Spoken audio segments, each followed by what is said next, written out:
Dans cette vidéo, on va étudier la notion de cycle cellulaire. Ainsi, on va traiter les points suivants. On va commencer par définir la notion de cycle cellulaire. Par la suite, on va étudier d'une part la duplication d'ADN, mécanisme et caractéristiques, et d'autre part la notion de mitose, étape et caractéristiques aussi.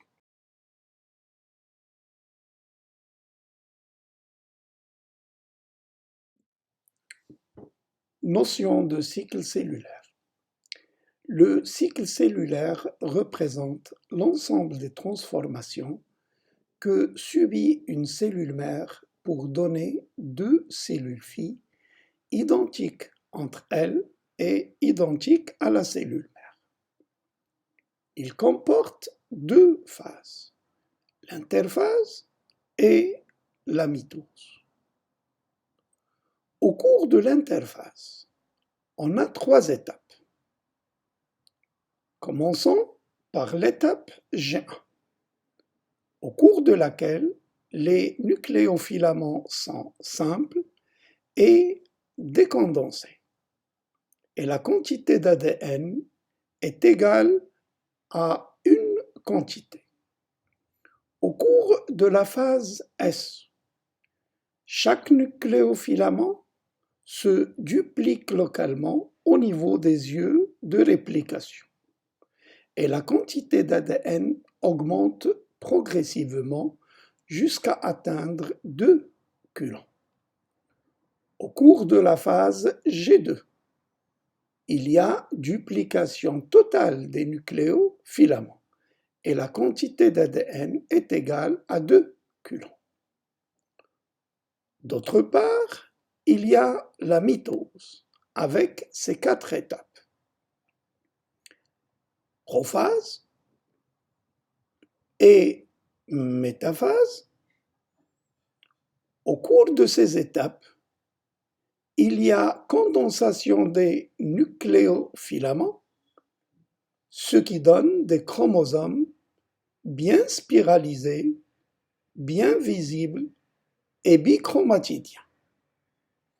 Puis, il y a l'anaphase, au cours de laquelle chaque chromosome métaphasique se duplique au niveau du centromère et donne deux chromosomes fils ou chromosomes anaphasiques, condensés et monochromatidiens.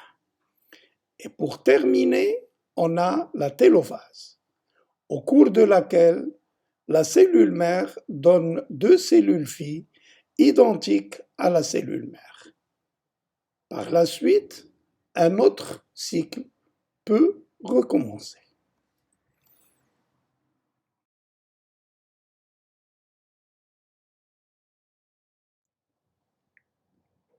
La duplication d'ADN. Mécanisme. La duplication d'ADN est un phénomène biologique qui se déroule au niveau des yeux de réplication, lors de la phase S de l'interphase.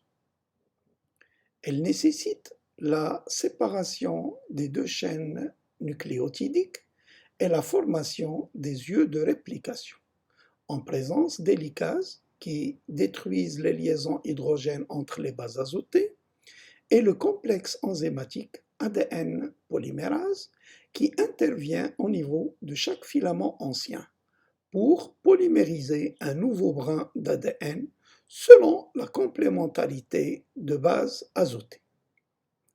La duplication d'ADN nécessite une molécule d'ADN mère qui va servir de moule durant la transcription des deux brins d'ADN, des nucléotides libres et des enzymes spécifiques tels que l'ADN polymérase, complexe enzymatique qui permet la polymérisation des nucléotides selon la complémentarité de bases azotées.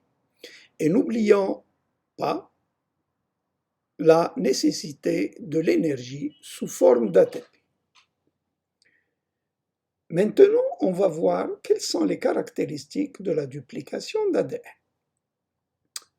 Au cours de la phase G1 de l'interphase, le chromosome est monochromatidien, avec une seule molécule d'ADN. Pendant la phase S, il y a formation de l'œil de réplication.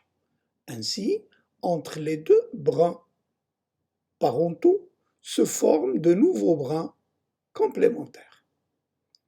Au cours de la phase G2, les chromosomes deviennent bichromatidiens, avec deux molécules d'ADN identiques à la molécule d'ADN mère. Et pour terminer, on va citer les caractéristiques de la duplication d'ADN. La première caractéristique est la complémentarité de base azotée.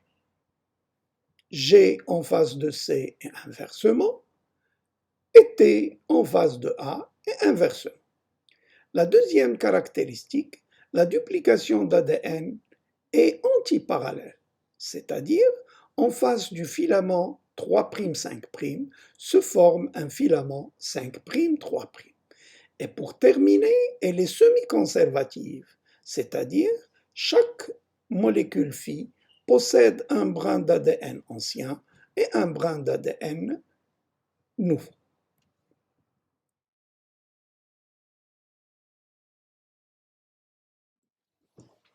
Étape de la mitose.